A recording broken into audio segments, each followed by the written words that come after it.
Did you know that we've made it to a start of a new era?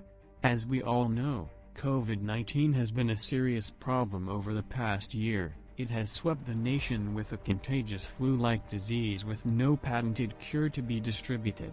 It has reached a point where the virus has mutated into a more contagious disease with more symptoms that will cause serious problems if not treated as soon as possible. With all that's going on, we can't just stop everything. We still need to get on with our lives.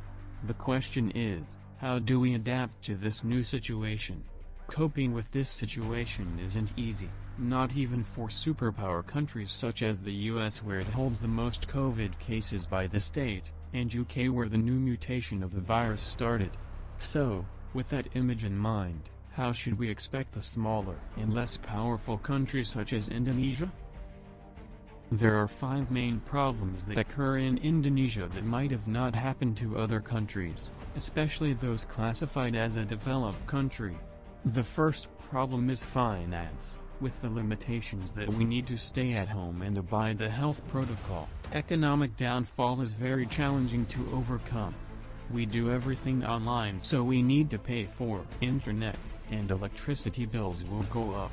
Most governments have their own ways of trying to solve it, such as giving internet quota to students and subsidizing our bills. Second problem arises from miscommunication in a learning-teaching environment. It is really hard to focus when students are at home because they're accustomed to the environment to relax and have leisure time, so it is hard to adapt and focus in online classes. Therefore, miscommunications often happens.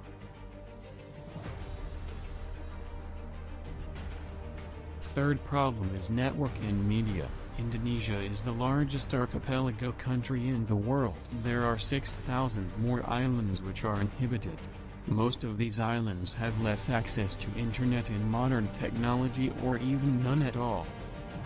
Lastly, even if students have overcome all the problems above, many students complain that they receive a heavier workload than they had at school. A survey was conducted on May and June 2020. From 40 million students from different levels of education states that they do not feel comfortable studying from school during the pandemic.